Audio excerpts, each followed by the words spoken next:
नमस्कार दोस्तों, स्वागत है आपका हमारे YouTube channel the horror B पर, जहां आपको मिलेंगी ऐसी डरावनी कहानियां जो आपके दिल की धड़कन को तेज कर देंगी।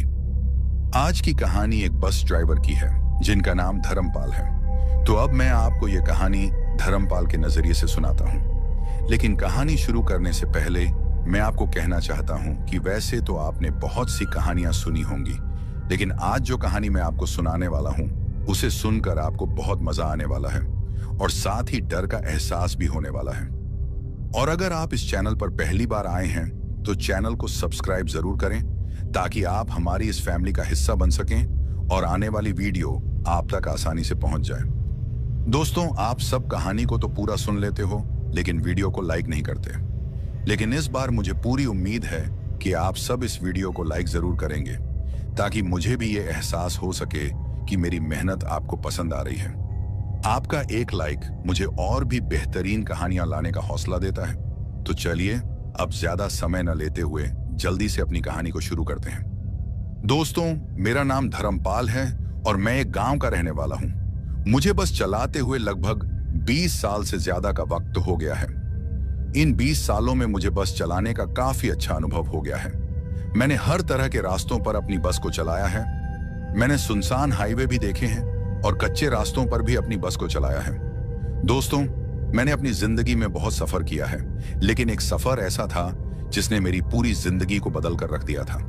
आज भी जब मैं उस मनहूस रात को याद करता हूं तो मैं सिहर जाता हूं। दोस्तों, वो रात इतनी भयानक हो सकती थी, मैंने कभी सोचा भी नहीं था। आज भी जब मैं रात को सोता हूं तो मुझे अपनी आंखों के सामने वो मंजर दिखाई देता है और उस मंजर को याद करके आज भी मेरे रोंगटे खड़े हो जाते हैं। दोस्तों, एक और बात मैं आप सबसे कहना चाहता हूं और वो बात यह है कि जो भी बातें मैं आप सबको इस कहानी में बताऊंगा उसका ताल्लुक सीधा कहानी के साथ होगा। इसलिए कहानी को पूरा सुनना, क्योंकि कहानी को पूरा सुनोगे तो ही कहानी का मजा भी आएगा।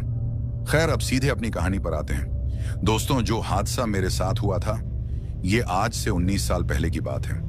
अब आप में से बहुत से लोग ये सोच रहे होंगे कि 20 साल तो मुझे बस चलाते हुए हो गए हैं और जो हादसा मेरे साथ हुआ वो 19 साल पहले कैसे। तो आपको बताता चलूं कि जब मेरे साथ ये हादसा हुआ था तब मुझे सिर्फ 1 साल ही हुआ था बस चलाते और मैं नया नया था। खैर, मैं अपने बारे में बात करूं तो उस वक्त मेरी उम्र यही कोई 25 या 26 साल की होगी और काफी वक्त तक मैं बेरोजगार ही रहा। मतलब कि मुझे कोई अच्छा काम नहीं मिल रहा था।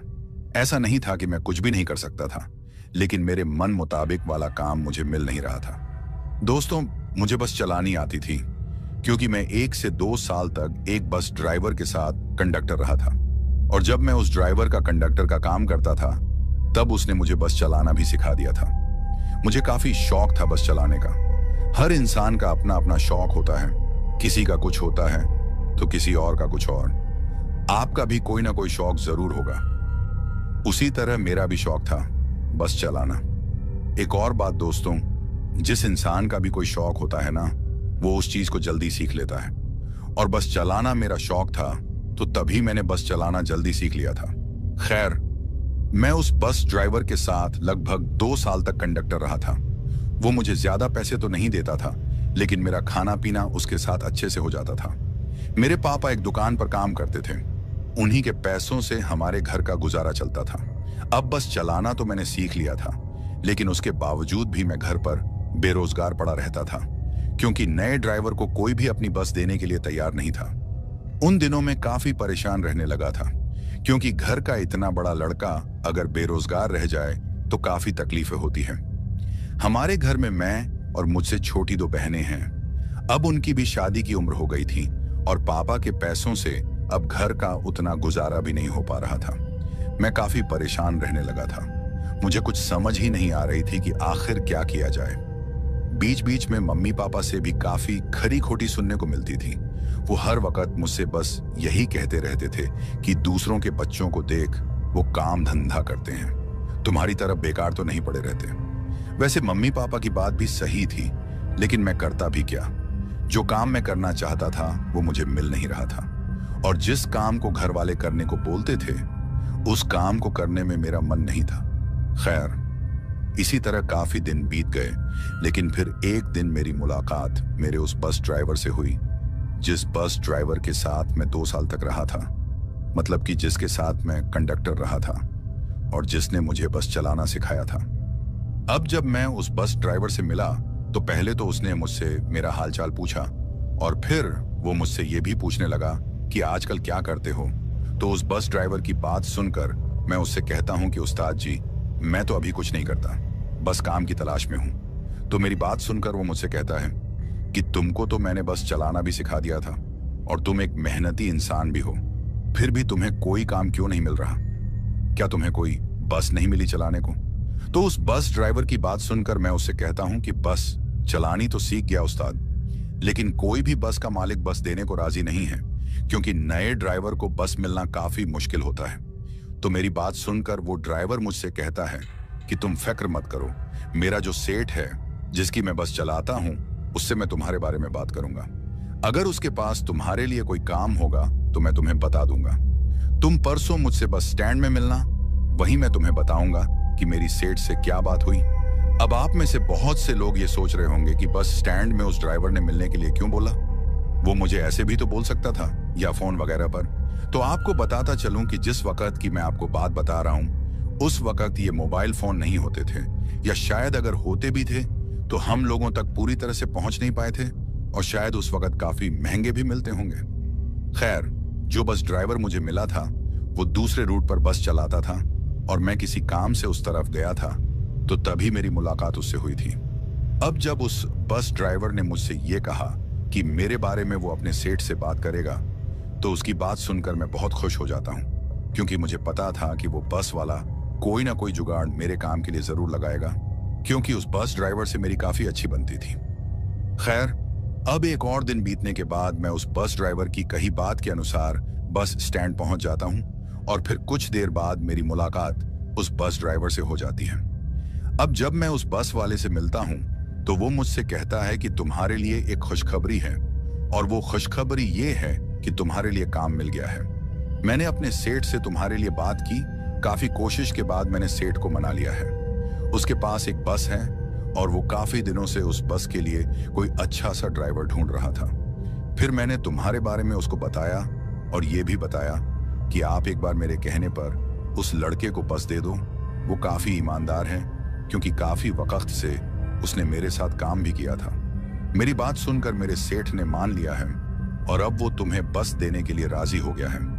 अब उस बस वाले की बात सुनकर मैं काफी ज्यादा खुश हो जाता हूँ और उसका शुक्रिया अदा करता हूँ। उसके बाद वो बस वाला मुझे अगले दिन से काम पर आने को कहता है। उसकी बात सुनकर मैं हामी भरता हूँ और फिर घर लौट जाता हूँ। दोस्तों, उस दिन जितनी खुशी मुझे हुई थी, शायद आज तक मैं उतना खुश नहीं हुआ, लेकिन शायद मैं इस बात से अनजान था कि ये जो खुशी थी ये ज्यादा वक्त तक नहीं रहेगी।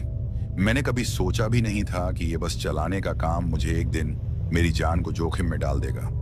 खैर, अब जब मैं घर पहुंचा तो ये बात सुनकर मेरे मम्मी पापा काफी खुश हो जाते हैं, क्योंकि अब उनको इस बात की तसल्ली थी कि चलो अब उनका बेटा भी काम धंधा करेगा, 4 पैसे कमा लेगा। उस पूरी रात मुझे नींद ही नहीं आई थी। मैं काफी खुश था अगले दिन को लेकर। अब जब अगला दिन हुआ तो मैं ज्यादा देर न करते हुए उस ड्राइवर के बताए पते पर चला जाता हूं, और जब मैं वहां पहुंचता हूं तो मेरी मुलाकात फिर से उसी बस ड्राइवर से हो जाती है जिसने मुझे बस सिखाई थी।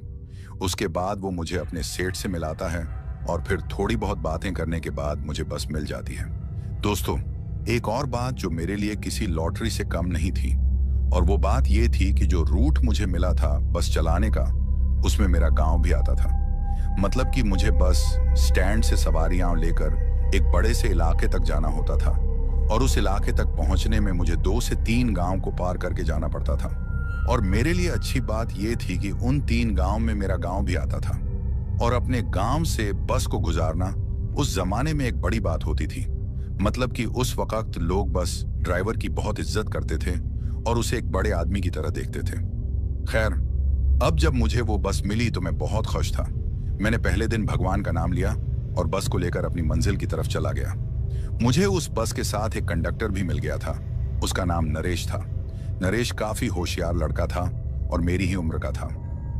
खैर, उसके बाद हम लोगों ने बस स्टैंड से सवारियां उठाईं और फिर अपनी मंजिल की तरफ चल पड़े।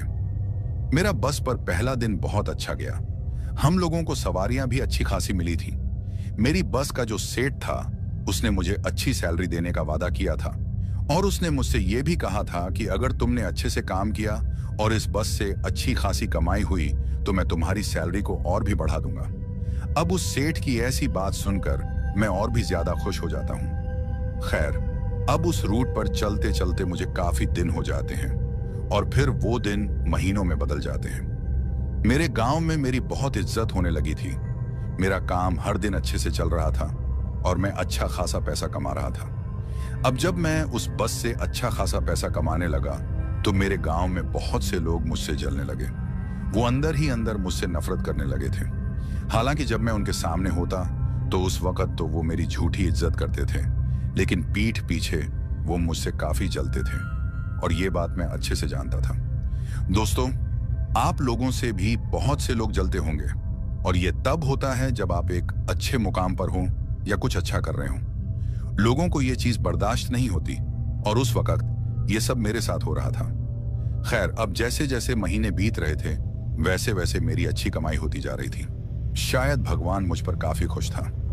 अब ये मेरी अच्छी किस्मत थी या कुछ और, ये मैं नहीं जानता, लेकिन जो भी चल रहा था काफी अच्छे से चल रहा था। हमारे गांव में एक घर ऐसा था जो हमारी तरक्की से बहुत जल रहा था। जब मैं बेरोजगार था तब भी वहां के लोग मेरे घर में आकर मेरे माँ बाबूजी को जलील करते थे। उस घर में एक बुढ़िया औरत थी, वो मेरी तरक्की से काफी जलती थी। अब इस बात का मुझे पता नहीं था कि वो ऐसी क्यों थी, लेकिन मेरे बस चलाने के बाद उसकी जलन काफी ज्यादा बढ़ गई थी। खैर, हर बार की तरह एक दिन मैं सवारियां लेकर उस बड़े इलाके से बस स्टैंड के लिए आ रहा था और जब मैं अपने गांव के पास पहुंचा तो मुझे एक बूढ़ी औरत हाथ देती नजर आती है। सुबह के 11 बजे होंगे। अब जब मैं अपनी बस को थोड़ा करीब लाता हूं तो मैं देखता हूं कि वो बूढ़ी औरत कोई और नहीं बल्कि हमारे ही गांव की वही बुढ़िया होती है जो हमारे घर से जलती थी। और इस बूढ़ी औरत का जिक्र मैंने अभी कुछ देर पहले किया भी है। खैर, अब जब मैं उसके पास पहुंचता हूं तो मैं अपनी बस को रोकता हूं और फिर वो बूढ़ी औरत बस में चढ़ जाती है। बस में चढ़ने के बाद वो बूढ़ी औरत मेरे साथ वाली सीट पर बैठ जाती है। उसके बाद मैं उस बूढ़ी औरत से पूछता हूं, अम्मा, आप कहां जा रही हो? तो मेरी बात सुनकर वो मुझसे कहती है, मुझे शहर जाना है बेटा। मेरी तबीयत कुछ दिनों से ठीक नहीं चल रही तो सोचा डॉक्टर को दिखाऊं। उस बूढ़ी औरत के साथ उसका पोता भी था और वो भी मेरी ही उम्र का होगा। वो बस में पीछे की तरफ बैठा हुआ था। अब उस बूढ़ी औरत की बात सुनकर मैं उससे कहता हूं, अम्मा जी, डॉक्टर को अच्छे से दिखाना। तो मेरी बात सुनकर वो हामी भरती है। अब कुछ देर के बाद वो बूढ़ी औरत उस सीट से खड़ी हो जाती है। अब उसको उस तरीके से उठते देखकर मैं उससे कहता हूं, अम्मा, कहां जा रही हो? अभी बस स्टैंड पहुंचने में टाइम लगेगा।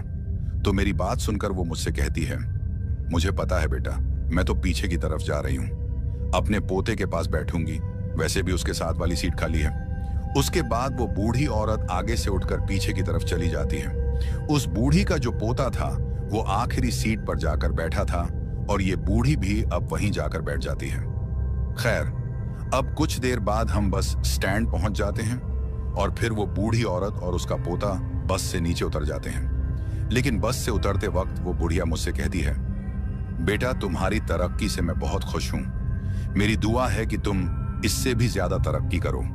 और फिर वो बुढ़िया मुस्कुराते हुए बस से नीचे उतर जाती है। अब उस बूढ़ी औरत की ये बात सुनकर मुझे काफी अजीब लगता है, क्योंकि जो बुढ़िया हमसे इतना जलती थी और आज वो मेरी तरक्की के लिए दुआ कर रही है, बात कुछ हजम नहीं हो रही थी।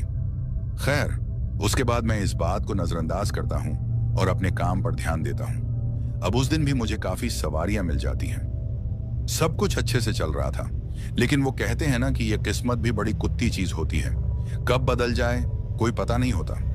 अगर किस्मत अच्छी हो तो भिखारी को भी राजा बना देती है और अगर किस्मत खराब हो तो राजा को भी भिखारी बनने में ज्यादा देर नहीं लगती। खैर, अब आप लोग ये सोच रहे होंगे कि मैं ये किस्मत वाली बात क्यों कर रहा हूं, तो उसका पता अभी थोड़ी देर में आपको कहानी में लग जाएगा। अब बात ऐसी है कि जिस दिन वो बुढ़िया मेरी बस में चढ़ी थी वो दिन भी मेरा अच्छा गया था, लेकिन अब आगे जो होने वाला था उसके बारे में शायद मैंने कभी सोचा भी नहीं था कि ऐसा कुछ भी मेरे साथ हो सकता है। दोस्तों, बात ऐसी है कि अगले दिन जब मैं सवारियां लेकर बस स्टैंड से अपनी मंजिल की तरफ बढ़ रहा था।